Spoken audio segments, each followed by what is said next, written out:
Omset, wah nggak bisa bilang. Kalau toko sekecil saya ini beda, ya beda-beda sih ya. Omset sebulan.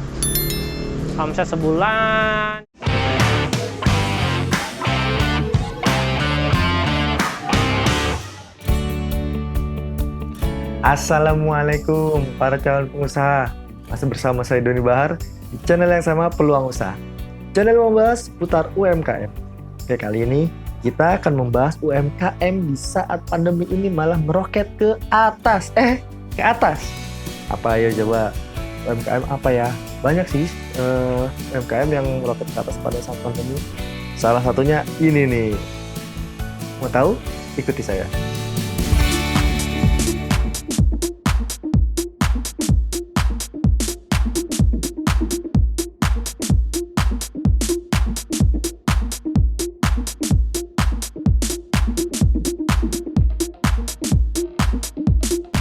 Selamat siang, Mas Erwin. Iya, gimana, Mas? Lagi sibuk nih, Mas? Biasa, servis-servis aja nih, biasa. Gimana, Mas? Aku mau ngobrol-ngobrol sama Mas boleh, Erwin. boleh, ayo ngobrol dalam aja situ ya. Tapi depan etalase aja ya. Siap. Oke.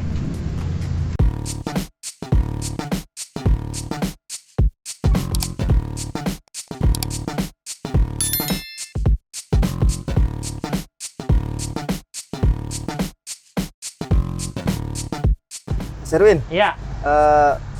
ini bengkel sepeda mulai dari kapan, Mas?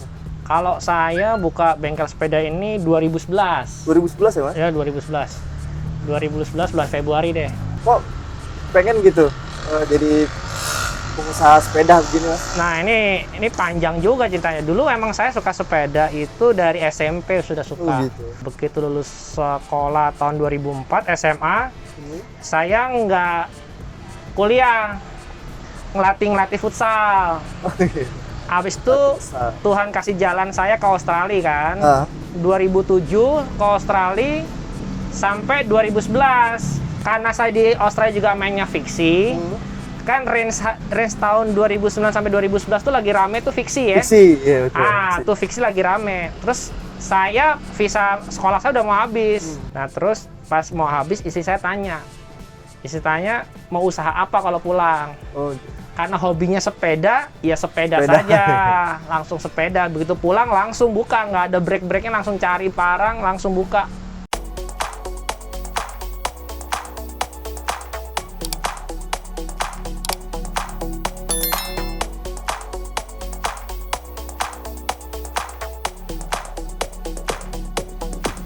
pertama kali buka nggak mikir gitu, sepeda laku nggak di sini? Gitu. Oh enggak, kita kan namanya usaha harus berani, ya kan?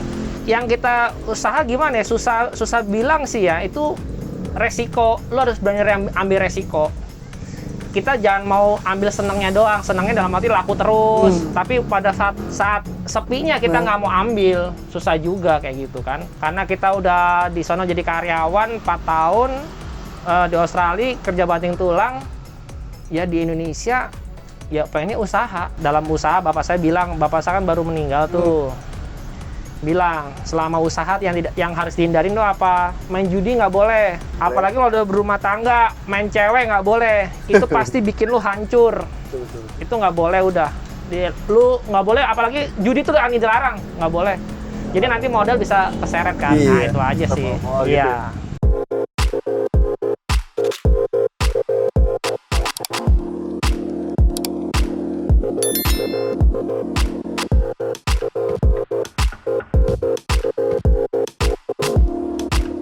Tadi kan ada naik ada turun ya, Mas? Iya. Ya? Gimana, Mas, menyiasati kalau lagi turun gitu loh, Mas?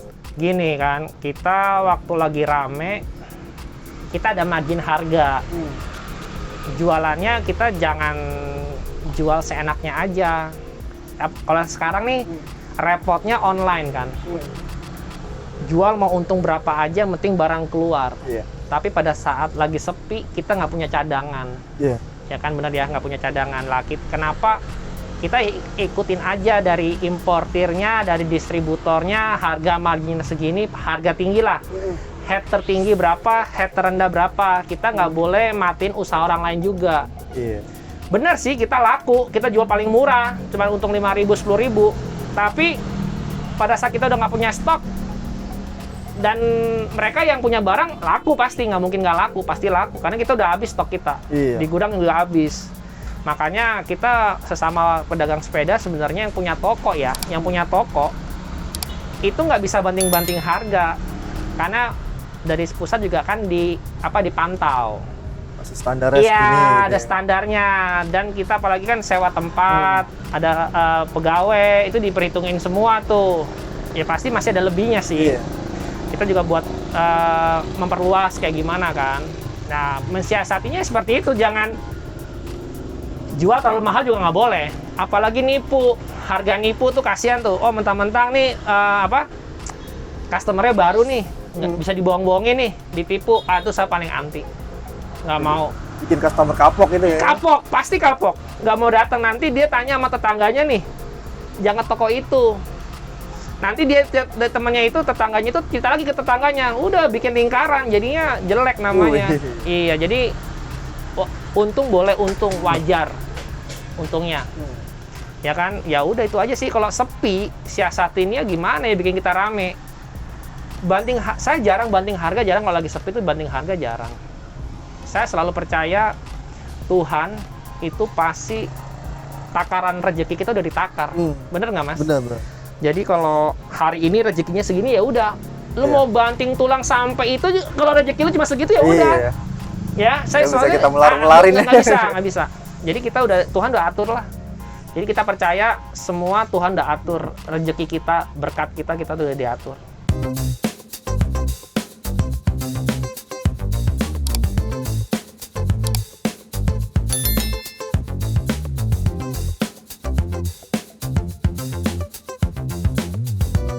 Awalnya tuh Mas, permodalan gimana tuh? Modal kalau jalan sekarang ya. Awal Mas ngerintis kayak gitu modal. Iya, awal ngerintis itu saya karena bukannya fiksi doang. Karena saya itu lagi main fiksi doang kan. Fiksi nggak banyak ya. Yang laku-laku aja, maksudnya yang cepat muter aja. Pas berasa itu pas udah fiksi udah turun. Istri kan tanya lagi, masih mau main sepeda? Oh, iya. Karena turun kan? Iya. Ya masih lah, udah kecebur sekalian.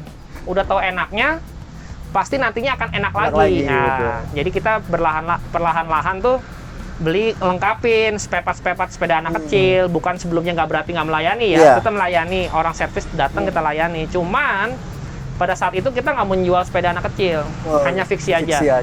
Habis itu ya kita pikirin, oh semua sepeda kita harus main, jual sepeda keranjang, sepeda anak kecil, terus sepeda bayi, ya kan.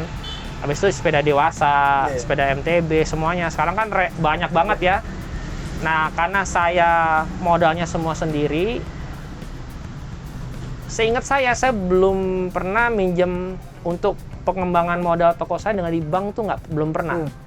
Jadi semuanya step by step aja. Jadi tinggal tunggu waktunya, pelan-pelan lah, sabar. Ngerintis usaha kita nggak bisa instan. Kita bisa mau instan pinjem dari bank bisa, bunganya gede juga, tapi buat apa? Iya, betul. Cuman kan nanti kan kalau kita mau instan pasti kita turunnya instan juga. Jadi kita tahu step by step aja, ya kan? Nah, jadi sekarang jadilah sekarang deh. Kalau ini sih semua sih berkat Tuhan aja, bisa banyak barang. Terus distributor sama importir pada baik. Emang udah jalannya kali ya? Iya, betul. Udah jalannya tuh. Udah jalannya. Ya kalau awal gitu distributor gitu gimana? Pertama, kita cash keras. Cash keras. Terus abis itu dilihat kan kita, kalau saya ada satu importir sering belanja, cuman nggak kerekap. Jadi saya udah belanja hampir 4 tahun waktu itu, nggak kerekap tuh nama toko saya. Jadi saya harus ngulang lagi 3 tahun lagi baru dapat tempo. Pertama dikasih tempo sekitar 2 minggu, ya kan? Ya sudah, kita ikutin tempo 2 minggu. Tapi ya itu prosesnya harus 7 tahun tempo, ya kan? Tapi kita kalau dikasih tempo kita harus membayar kepercayaan mereka, kan? Menjaga banget. Jadi kalau kita bisa langsung bayar, kita langsung bayar. Kan ada limitnya juga ya, biasanya kalau tempo itu ada limit. Ya itu aja sih, maksudnya Ada yang importir, ya mungkin dia buang barang. Saya pesan biasa cuman sedikit, 10 sepeda dikirimnya 1 mobil pernah. Pernah. Pesan nih 10 sepeda dikirim 1 engkel. Kelabakan, Mas. Bener-bener, kata dibilang lu bantu-bantu deh, kata gitu kan. Ntar kalau udah laku bayar. Papa saya dengar, itulah bahasa lama itu katanya. Ntar kalau dia butuh duit tuh tagih terus. Tapi ya nggak apa-apa. Itu kan kasih kepercayaan ya, berarti kita perputarannya cepet. Betul.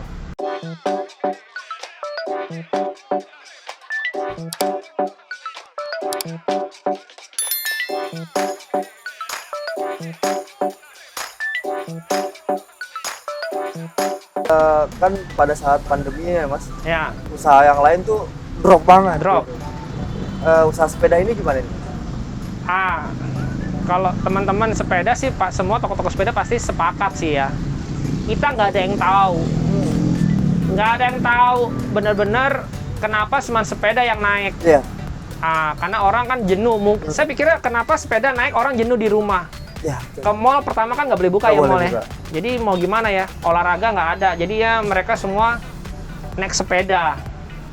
Kita nggak pernah tahu, kalau saya tahu sih saya bakal stok sepeda banyak. Itu harga yang mainin harga tuh gila banget.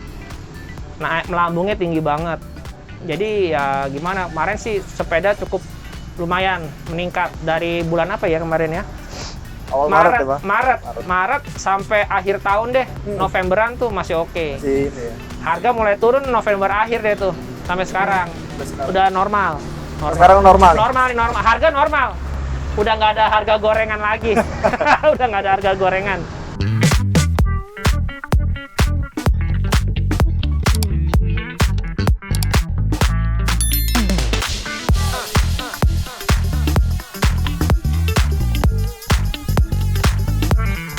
Pas pandemi itu naiknya berapa persen tuh Mas? Waduh, banyak ya Mas ya. Kalau kita waktu pandemi itu saya ngerjain ini tuh sendiri, dibantu sama bapak saya, pegang keuangan, sama istri saya pegang di belakang etalase nih spare part. Mekanik pada waktu itu saya sendiri. Itu perakitan sih kita buka normal, buka jam 8, tutupnya nggak jelas. Oh, karena banyak rame itu. Iya, tutupnya kadang sampai setengah 2, jam 1, karena nggak mau nunggu kan. Ya iya. sudah, tapi ya nggak bisa diburu-buru juga, Iya. karena kan cuma 2 tangan yang kita pakai. Tapi sih, puji Tuhannya sih, customer mau nunggu. Ya itu sih saya bersyukurnya, customer tuh mau nunggu aja. Dulu saya punya, anak buah, mekanik, nggak mau tuh dipegang sama mereka, maunya sama saya. Nggak tahu kenapa, nggak tahu. Jadi percaya sama saya, ya udah saya kerjain. Paling banyak berapa customer Mas yang servis?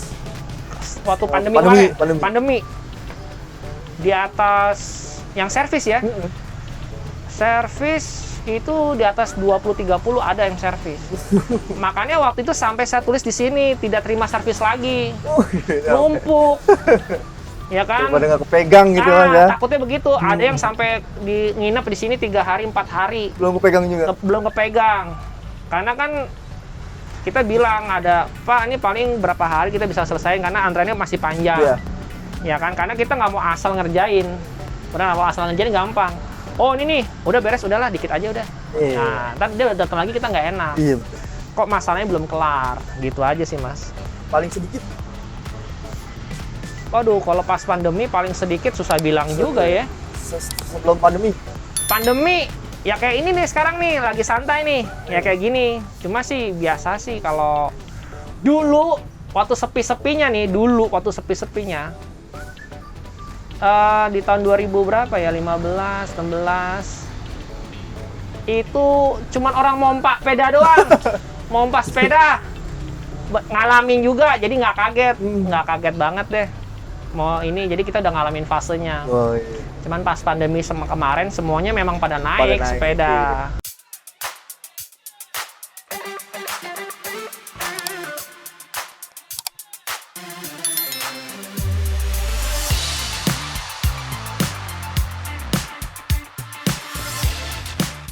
Iya. Ini bengkel ini nyediain apa jasa sama ini ya Mas? Ya, kalau kita sih standar ya, belum sama kayak yang anak-anak sekarang bikin tuh yang ada bike spa. Terus apa namanya? Kayak bikin apa ya? Yang macam-macam lah ya, ada kopi-kopinya gitu kan. Itu masih standar biasa aja, servis biasa. Biasa. Kalau mau dicuci spare partnya bisa. Kita ada servis kecil, menengah, sampai besar. Setel jari-jari di sini juga bisa. Perakitan dari awal juga bisa. Mau ngerakit sepeda bisa. Sepeda jadi ada. Spare part, saya rasa sih agak lengkap sih kalau Lengkap spare ya? part. Ya, dari sepeda anak-anak ada, sepeda harian ada, sepeda gunung ada, sepeda gunung terus sepeda lipat. Kalau sepeda balap juga ada. Kalau range harga jasanya Mas, paling rendah berapa? Saya nggak pernah ada tarif di sini, misalnya setel jari-jari berapa, enggak. Saya melihat orang aja, cuman saya wajar. Saya ikutin harga pasaran saja. Misalnya harga pasaran setel jari-jari 40. Cuman kadang-kadang ada yang apa mbak-mbak Yakul ya. Iya. Mbak-mbak Yakul kan susah juga keluar uang. Kadang saya kasih free aja. Oh, gitu. Saya kasih free, terus orang yang sepeda nyari apa tuh botol-botol. Ah itu, yang penting mau nunggu sabar. Kalau ada customer saya bilang tunggu dulu, ya kan, nggak bisa diburu-buru. Nah saya lihat, oh orangnya ini ya sudah bawa aja Pak. Ini nggak bayar? Nggak usah bayar. Nggak takut rugi gitu Mas? Enggak lah, kita tebar kebaikan Oke. aja sih. Ya kan, kita kalau kita baik sama orang, masa dia nyumpahin kita bangkrut, pasti dia doain kita, ya kan Mas? Kecuali kita pukul udah Gratis pukul gitu. udah, maksudnya bukan maksudnya Oh, pukul harganya. harga nih. Udah kita bantu, oh nih tukang botol nih, kita tembak, bodo amat lah lu mau punya uang nggak punya uang, ya kan? Kita pukul harga 50.000 gitu, kasihan juga kan? Iya. Berapa yang dia dapat sehari gitu aja sih Mas. Kalau untuk spare part paling Spare rendah dan part paling sama. Kalau spare part kita jual ikutin customer Customer, dari ini aja, cari teman-teman di lapangan, kita cek harga. Sekarang kan gampang ngeceknya di online. Cuman nggak jadi patokan. Saya jual di online lebih murah.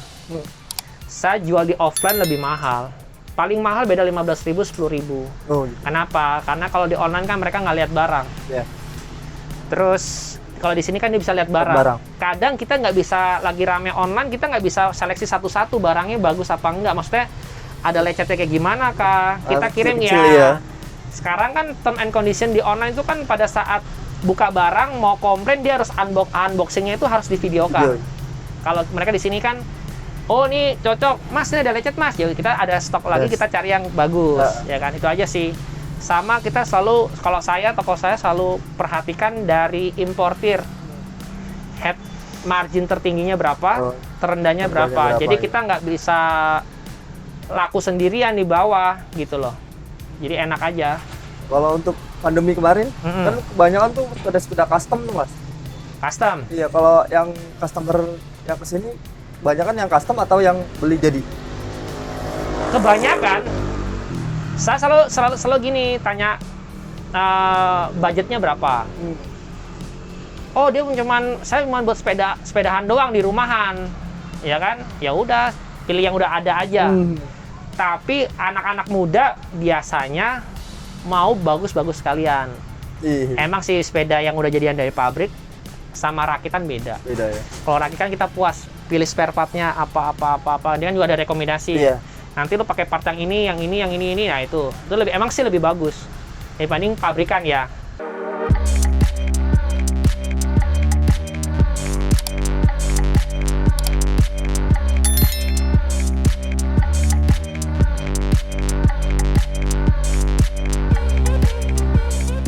Kira-kira toko sepeda ini menjanjikan nggak sih Mas? Sepeda lumayan menjanjikan. Kalau saya kan belajar dari hobi. Jangan dilihat toko sepeda apa sih, saya sih selalu wanti-wanti ya sama teman. Ada customer ini saya cerita ya, sambil cerita. Ada customer saya yang dia kerja 12 tahun. Nanti kalau ini yang dengar nih, yang lihat, dia pasti langsung nge deh. 12 tahun kerja di pabrik besi. Iya. 12 tahun tuh nggak waktu sedikit, Iya. ya kan? Dia udah punya pendudukan, dia pasti deh. Cuma kemarin lagi rame, dia tanya sama saya, kok kenapa? Saya mau buka usaha sepeda gimana nih? Ya terserah. Cuman jangan lihat dari ramenya. Semua orang lihat rame pasti senang. Tapi sepinya takutnya lu nggak ngalamin nanti. Lu ngalamin lu kaget. Gue bilang begitu. Oh iya, cuman udah capek nih kerja sama orang nih. Ya udah terserah lu ini sendiri. Saya bilang begitu. Ya udah akhirnya si siapa? Akhirnya sekarang dia buka sendiri udah. Buka. Ya itulah resiko harus berani ambil. Tapi saya bilang kalau orang buka toko sepeda harus mempunyai, paling enggak ya, yang punya harus menguasai. Bongkar apa aja harus bisa. Jangan mengandalkan mekanik. Ya kalau mekaniknya semua nggak masuk, nggak dibuka dong, nggak ada yang orang servis, nggak dilayanin. Ya, bener kan? Kedepannya gimana nih Mas? Apa nih? Mas mau buka toko lagi atau gimana? Kemarin rencana ada membuka toko 2, cuman saya kan anak saya masih kecil 3. Jadi ini nih jadinya ya karena saya bukan tipe yang punya apa sih modal kuat lah, nggak punya modal kuat, cuman harus mengutamakan anak dulu. Nanti ada saatnya lah buka toko kedua tuh ada. Kemarin rencana di awal tahun ini mau buka toko kedua, cuman kayaknya nggak kepegang. Iya nggak kepegang.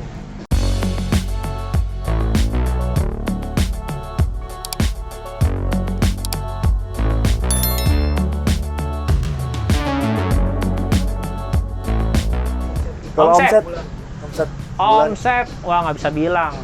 Kalau toko sekecil saya ini beda-beda sih ya. Omset sebulan di atas 100 lah ya. Di atas 100 omset sebulan. Nggak bisa dibilang juga. Ya di bawah 100 juga ada, kadang di bawah 50 ada kalau lagi sepi banget, ya kan. Ya itu omset kotor ya. Itu aja sih. Ke customer yang datang ke sini ya Mas, itu dari mana ya Mas? Dari pas pandemi kemarin ya? Iya. Pandemi itu dari ini,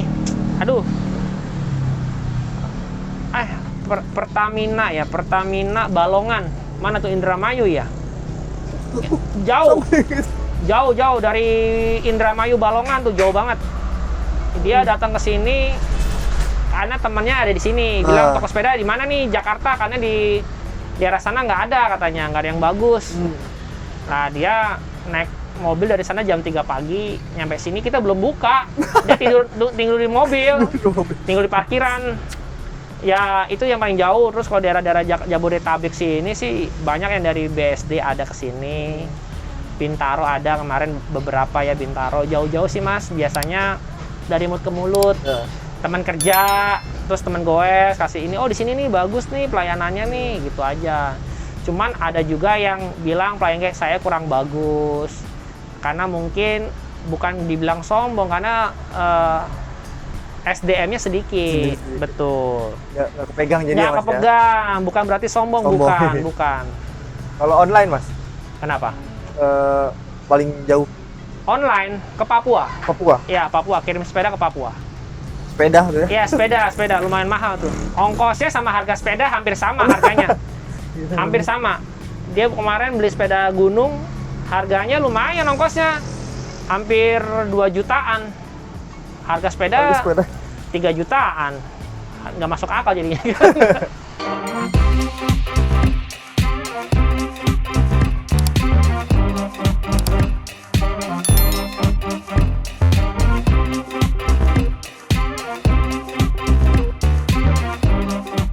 Selama Mas buka usaha sepeda ini, kendalanya apa sih yang paling? Kendala satu dari modal. Kita pengen gedein. Saat itu, punya tuh hati pengen gedein. Tapi ya itu selama ini kan saya belum pernah minjem bank. Iya.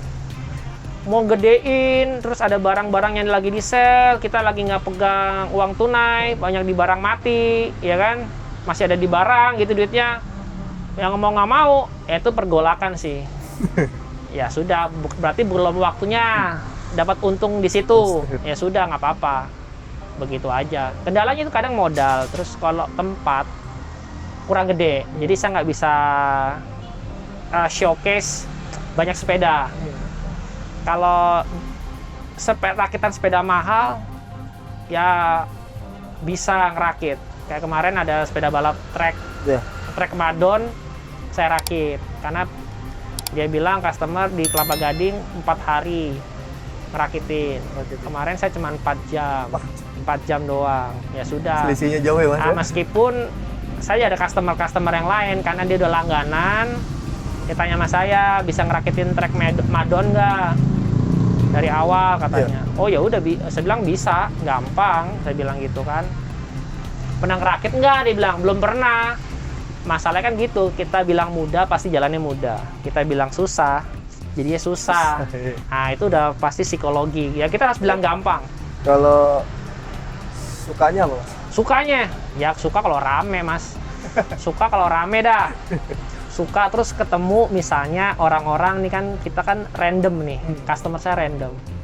Ketemu misalnya sama tadi yang naruh sepeda Creus ini dari kepala ambulan DKI. Jadi bisa tahu misalnya kondisi pandemi ini gimana nih Pak, cerita-cerita. Terus dari ustadz ketemu kan, kadang-kadang sharing. Ya kan meskipun berbeda agama, kita bisa lihat yang baik positifnya, kita bisa ambil, kita bisa terapin. Terus dari pembisnis yang lebih jago, ya kan? Saya selalu bertanya, anak muda tapi udah punya, misalnya dia buka usaha makanan yang gede banget, nah kan kita bisa belajar. Nah itu sukanya begitu, ketemu orang-orang setiap hari random. Mau yang apa, yang sukses, yang belum sukses, kita ketemu terus. Itu sukanya. Jadi banyak pengalaman. Banyak pengalaman, betul.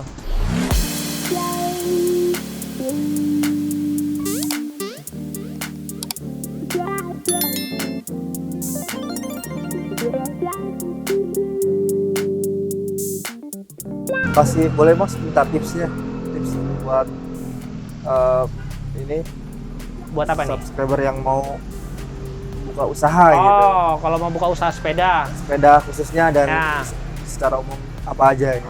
Kalau mau buka usaha sepeda, ya ini harus apa namanya tuh, punya jiwa usaha satu. Harus tahan banting. Kalau usaha tuh begitu tuh, tahan banting. Jangan mau seneng ramenya doang. Sepinya bingung nanti. Ah itu kadang orang nggak tahan di sepi. Wah sepi, hancur-hancuran nih. Jadi jangan lihat dari teman-teman ini. Yang penting kalau biasanya yang sekarang yang saya lihat, yang buka toko sepeda sekarang itu orang penghobi semua. Hobi sepeda. Banyak yang buka tuh gara-gara dari hobi. Dari kemarin hobi, suka, dia buka. Nah semoga yang udah buka tetap bertahan terus, ya kan? Kasih pelayanan terbaik, nggak saling menjatuhkan satu toko sama toko lain. Satu pasti punya kelebihan dan pasti mempunyai kekurangan. Customer kan belum tahu nih toko Mas nih, yang jauh-jauh nih misalkan ya. Gimana Mas mau?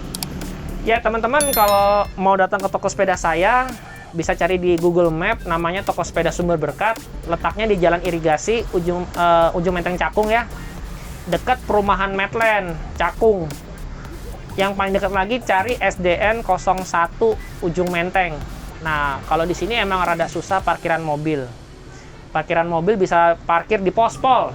Ada pospol 50 meter, bisa parkir di halaman SD juga bisa. Ah, itu doang sih. Kontaknya bisa lihat di Google Map, ada kontak saya tuh. WA bisa, di Instagram juga ada. Nanti bisa teman-teman bantu ya nanti ya, bisa taruh di bawah Instagramnya apa gitu.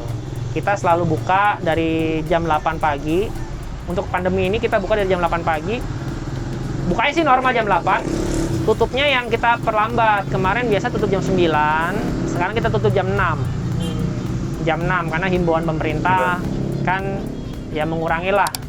Kadang terus lagi setiap Selasa kita tutup. Buat teman-teman yang mau datang Selasa, mohon maaf banget, kita Selasa tutup. Jadi Rebo sampai Senin bukanya. Makasih ya Mas Denny. Iya, siap. Gimana guys? Informasi tadi yang disampaikan oleh Mas Edwin. Semoga informasi tersebut bermanfaat ya guys untuk kita semua. Oke guys, jangan lupa subscribe, like, dan nyalakan tombol notifikasi agar kami bisa berbagi informasi kepada Anda. Saya Doni Bahar, tetap jaga kesehatan ya guys. Mulai saja dulu dan semangat kemudian.